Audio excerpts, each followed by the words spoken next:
All right, so continuing with limits, we did graphical ones. What was the thought process with graphic limits? What's the thought process? It wasn't bad, I agree. Yeah, for a graphical limit, you look at what's going on as x is approaching whatever that letter or that number is from the left or the right. In this section, we're going to look at, is that how you spell analytically? Sure. Doesn't look right. Finding limits analytically. So, that means we don't get to look at a graph. The numerical part was just using the table on the calculator and plugging in x values really close on the left and really close on the right, correct? Analytical limits start out really nice. Our first rule is simply, if we are finding the limit as x approaches a number of a function,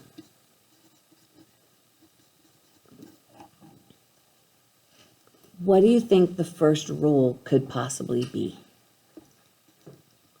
We're taking x to 1. What do you think we could do with that 1? Substitute it for all the x's. 1 squared minus 2 times 1 plus 3. Negative 1 plus 3 is 2. So, making up words, if it is substitutable, substitute it. So, rule 1 is try to substitute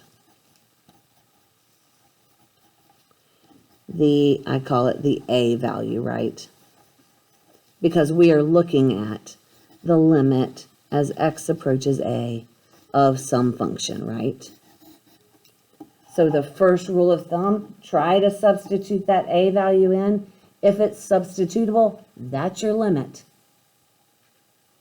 Yeah. Oh, no. This one, because it's a polynomial, you can substitute any numbers. Any number. Negative 6. Positive 36. Negative 6 times negative 2. Positive 12. Was that 48 for 9, 50? 51. So, yeah, any polynomial, your a can be any value. And so, you know, the question you have to answer, what all values of c would have the limit as x approaches c exist, and what would your answer be for this function? C could be all real numbers, right? Now, when we get into trouble is when we find one where the bottom equals 0.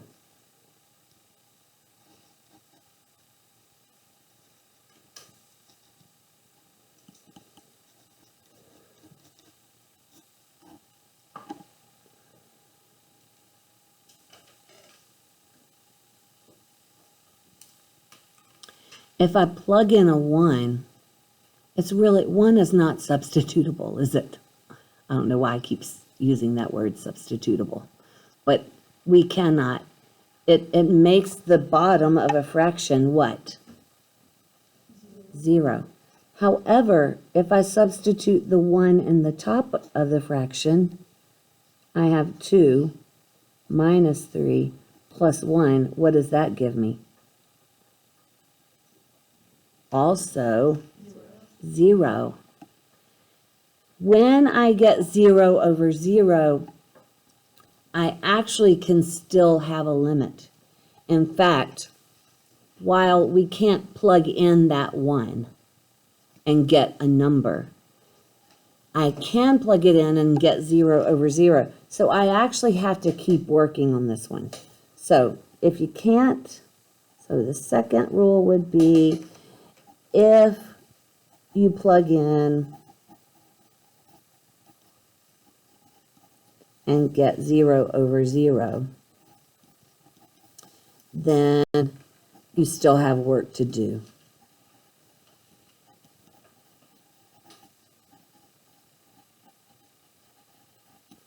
Now, yesterday, I gave this, and the first few examples were just like this one. Can anybody factor the top?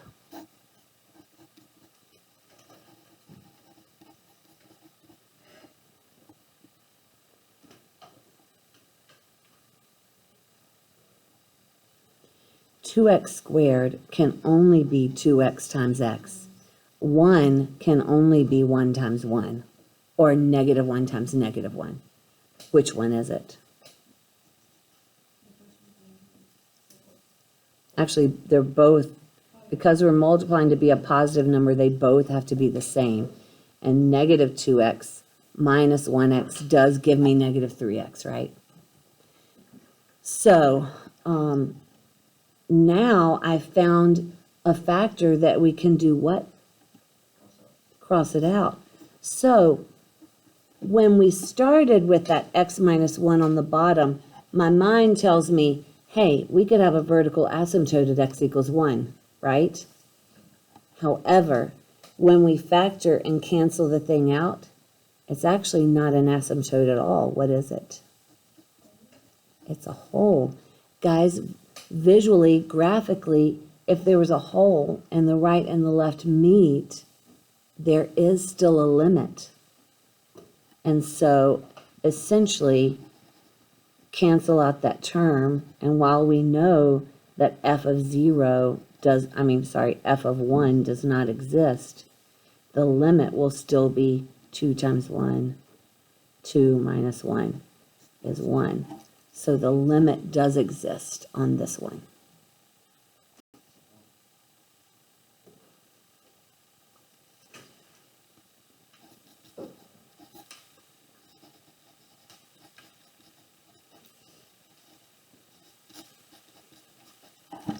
What do I get on this example when I plug in that 4? You get 3 over 0. Uh-oh. Not 0 over 0. That thing has a vertical asymptote. If I'm just doing straight limits, you're going to say that limit does not exist.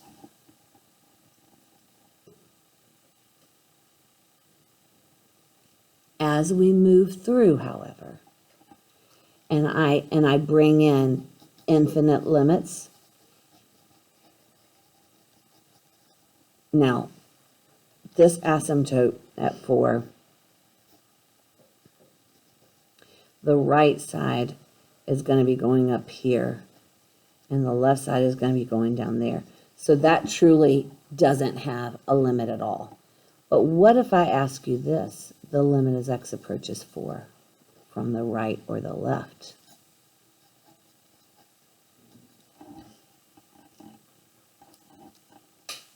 Now, I've drawn you a sketch of it. So what would the right-handed limit as x approaches 4 be? Positive infinity. And what would the left-hand limit as x approaches 4 be?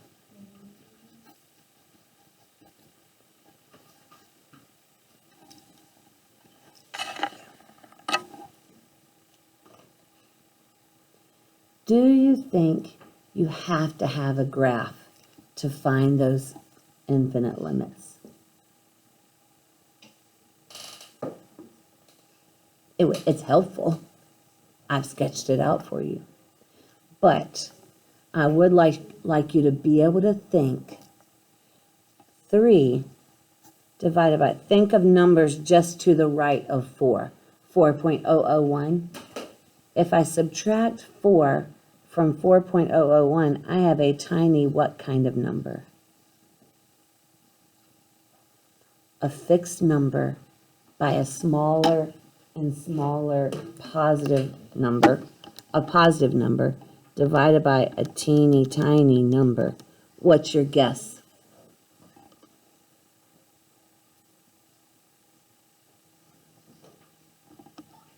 What's your guess? A big, humongous number. 3 million. The smaller the number you divide by, the larger that number is, right? So could you think of this as 3 divided by a tiny negative on this one? And then go, oh, because 3.999 minus 4 is a tiny negative number, isn't it? A positive number divided by a tiny negative is heading towards negative infinity. That's your preview. That's not really in this lesson, sorry. So far we have plug in the number. If you get the answer, there's the limit, done. Plug in the number, you get 0 over 0, you know you got to do what? Keep working. Plug in the number and just a 0 on the bottom. For today, that limit does not exist. It doesn't matter if the right and the left might go to the same infinity, okay? But we're not done on the hard work, okay?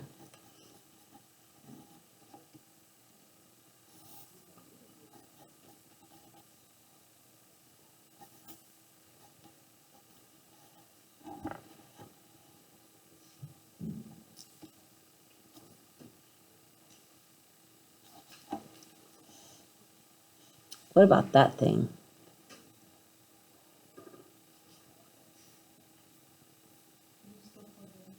Yep, that's our first defense. Plug in. Or maybe not defense. It's our first offense. Plug in, chug. 2 plus 2 is, square root of 4 is, minus 2 is, 0 on top. What do we get on the bottom? 0. So, we must keep going. Do you know how to factor anything like that? I don't. I don't know how to factor anything like that. But we did do a little teeny thing. Remember when you had to rationalize the denominator? We did like 2 problems in pre-calc where you had to rationalize the numerator. So if you've got radicals, rationalize the numerator would be a good thought. Anybody remember what fancy form of 1 we would use to rationalize that?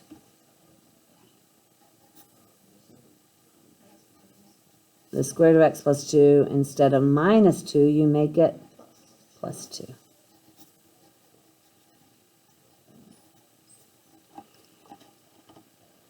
And then some magic is going to happen. What do we do?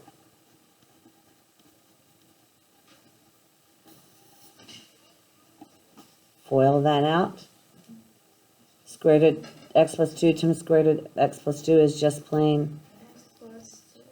Now the outer and the inner, because we did the conjugate, we kind of can ignore it because it's going to cancel, right? And then negative 2 times positive 2 would be negative 4. In the denominator, do not be tempted to distribute. It will mess you up royally if you distribute. But what is x plus 2 minus 4 really the same as? X minus 2. Oh my goodness. Do you see the math magic? Oh, oh, oh, it's magic. That offending term that caused the zeros is out. And so we're left with this. I was going to call it beautiful. It's not that beautiful, but it is smaller, right? Plug in your 2.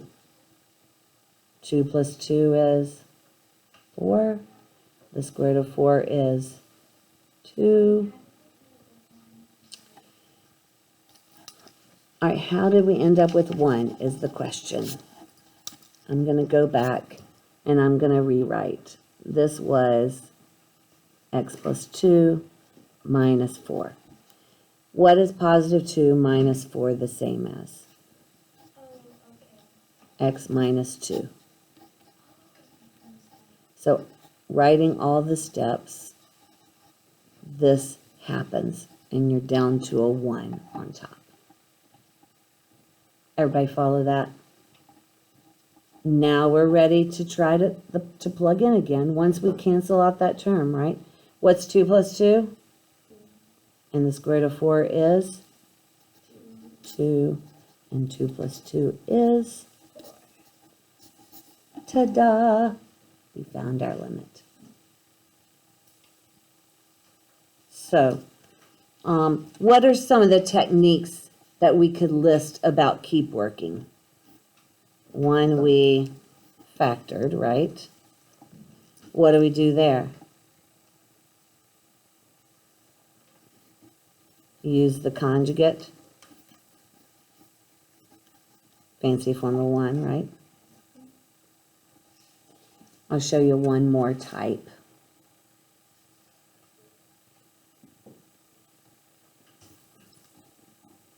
I'm leaving a blank. We might have to come up with a name for it, but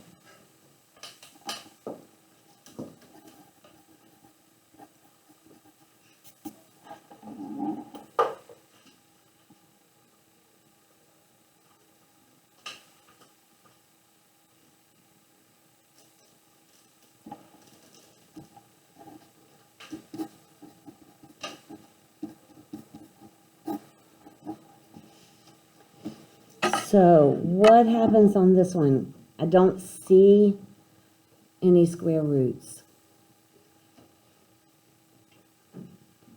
And the conjugate of this one would make this a nightmarishly humongous problem.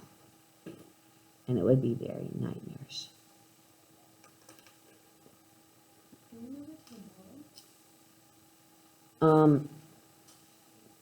How?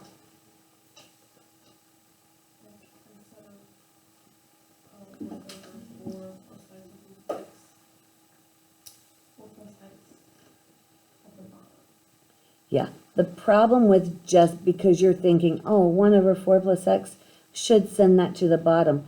The problem with that is that a fraction bar is a grouping symbol, and there's a minus in there. If it was all multiplication, you would be exactly correct. You could just take that 4 plus x down there and the 4 down there and make our work a lot easier. But the fraction bar itself is a grouping symbol with that minus sign. That would be, you would see my red mark on your paper, illegal maneuver or illegal math. You know, you're saying like, oh, by the way, I forgot to plug in. What is 1/4 minus 1/4 though? 0 over 0. So we know we've got to keep going. Now, some teachers teach, take this thing and just get a common denominator, pound it out, and then what you said, you can flip and multiply by 1 over x. How do I take care of that, though? I'm a fancy form of 1 queen. And what I say is, what cancels both of these two denominators? Because I don't want the denominators is the issue. What cancels a 4 plus x on the bottom? A 4 plus x on top, correct? And whatever I multiply by the top, I've got to multiply by the bottom, correct? What do we need to cancel the plane for, though? 4. What I have done now is kind of made a legal step to get the 4 plus x and the 4 in the denominator.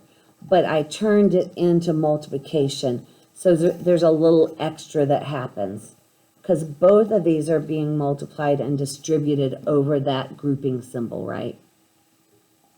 what happens to the 4 plus x when I distribute? The one on bottom cancels with the one on top to leave what? Times 4 is 4. Minus sign. Now distribute here, and what part of it cancels? The 4's, so I'm left with a negative parentheses 4 plus x. Everybody with me so far? Yep. Never, ever, ever fall to the temptation of distributing in the denominator. Just don't be tempted. Don't be tempted. What does that minus in front of the parentheses tell us? Distribute to both of them? Yep. And then 4 minus 4 is gone. And I'll write it out again. That leaves me with the plain old negative x. Everything else now is multiplied. Now, is it legal to cancel that term? Yep. Are we ready to plug in the 0 for the x?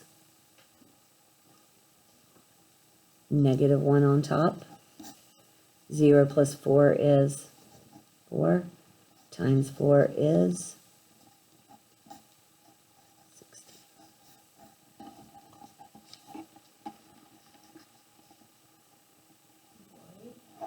Where did the x go? I replaced it. I substituted the 0. By the way, that actually brings up a really good point. Notice how many times have I written LIM? A bazillion. All over my whole page. When I can stop writing it is when I have replaced the x with the 0.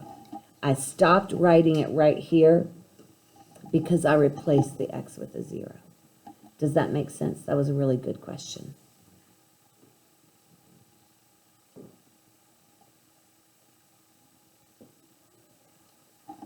Maybe I would have been a better teacher to write one more step. Negative 1 on top, 4 plus x times 4. Now, replace the x with a 0. 4 plus times 4 is 16. Yeah. So like the one where it's like 4 plus x over 1 times 4 over 1 over 4 plus x over 1 times 4. How do you go from that and simplify it to 4 minus x? When I distribute, the deal is in fractions. Any numerator can cancel with any denominator in multiplication, right? And we would just be left with 4 over b. Now, here, this is a big kind of blob to distribute. But here's a denominator that cancels with that 4 plus x. That's where we got the 4. And then we originally had a minus sign, right? And then we distributed here, and the plain 4's canceled, so I had 1 times 4 plus x. Then I had to distribute my negative sign. I mean, if you've never done it that way, you've probably had to just get common denominators and do like 2 extra steps. It's a legal way to do it, but this is like using the multiplicative identity, and it's just makes our work so much shorter. Yeah. I'm so confused at how the x like became How the x became a... like after because we got Oh, right here. Because that yeah. was a plain negative x there, and a plain x multiplied. Oh, got it. We canceled the x's. Wait, so 1 over 4 plus x times 4 plus x Over 1 is 1. But we're multiplying by 4 too. So 4 times 1 is 4. This whole thing has to go to both terms.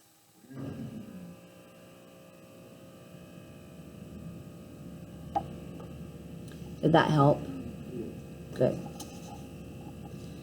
So what shall we call this step that we just did here? Fraction, fancy form of 1. Fraction, fancy form of 1. That's all I got.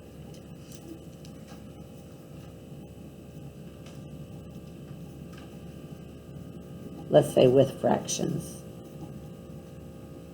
So if we're dealing with fractions, we might want to say we're going to use a fancy form of 1 to cancel any denominator, right?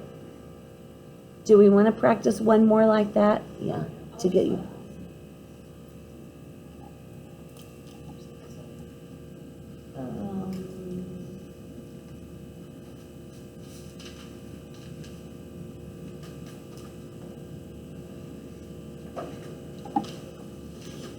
I'm not sure if I can find a really good example.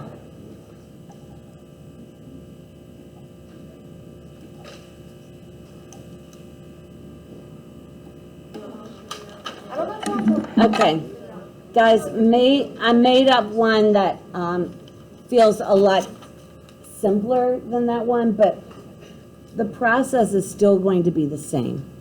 Taking the limit as x approaches 2.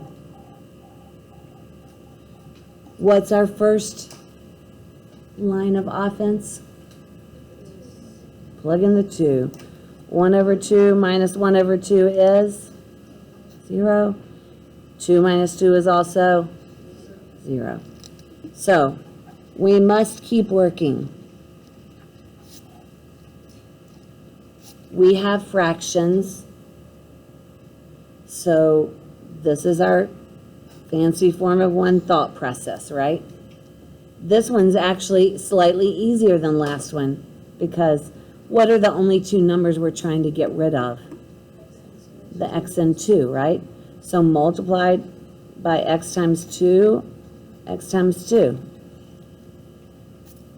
Essentially, it's using that common denominator you might have gotten to put it all together and then leave, change, flip, or whatever. But here, you know, it's just getting rid of the fractions quicker. What cancels here with that first distribution?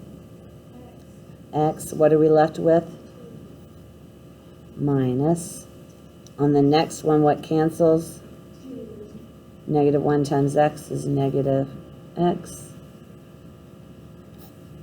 I'm going to call that 2x. Is that okay?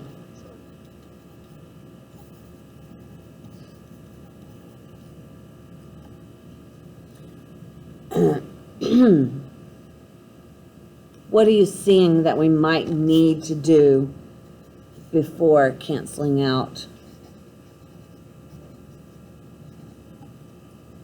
These are really close, but we can't completely cancel them out right now, can we? What do we need to do? Factor out a negative 1. And then it becomes x minus 2. Now it's beautifully able to be canceled, right? Still writing my limit, right?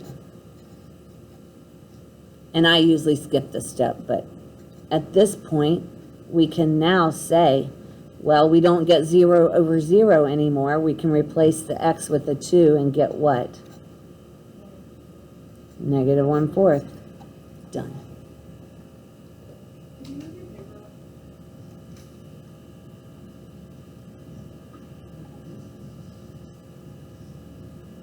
X times 2 is the same as 2 times x.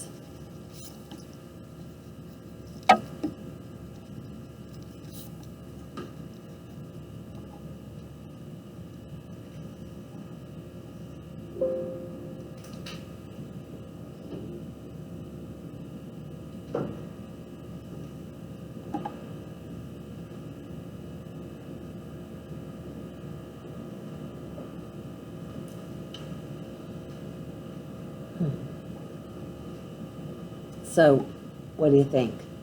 Think you can take off? What happens, however, if I ask you this? Dun, dun, dun. Oh no. Whatever shall we do? Whatever are you going to do? We got trig functions.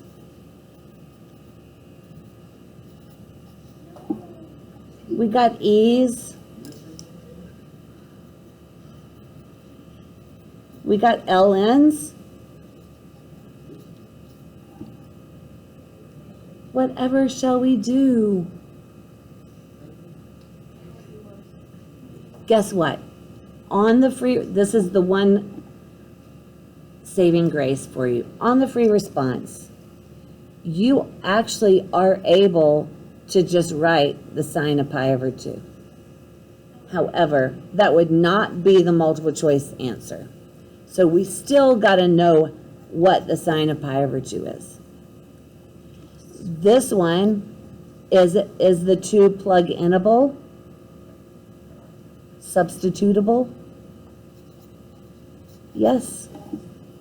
There's no need to have some decimal. Is this 2 able to be plugged in? 2 times 2 is 4 plus 1 is 5. Yes. So just because there's these transcendental functions doesn't make it horrible.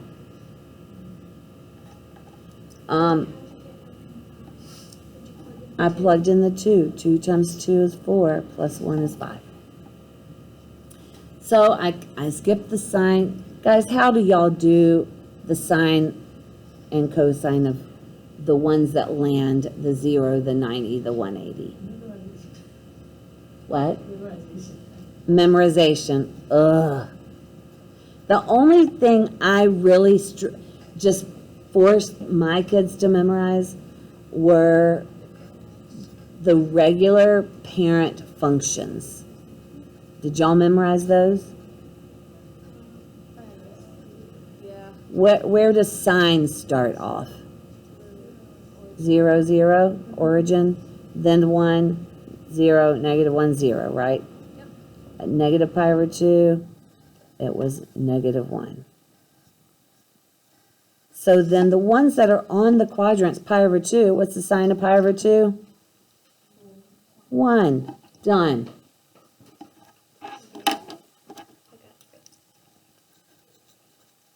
Somebody remind me what the cosine x looks like. I'll do that one in blue. It starts at 0. Starts off at 0, 1, then goes to 0, negative 1, 0, positive 1, correct?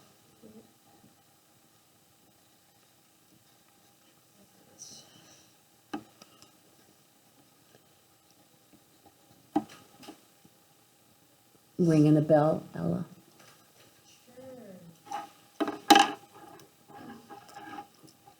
However, so, I mean, if we did the limit as x approaches 3 pi over 2 of cosine of x, what are you going to say?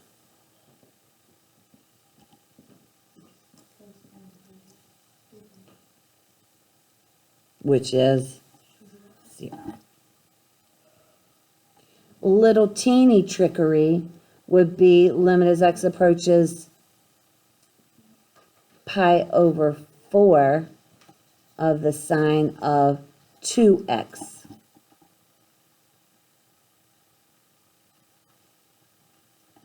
Oh, let's be daring and call it theta. Does it matter?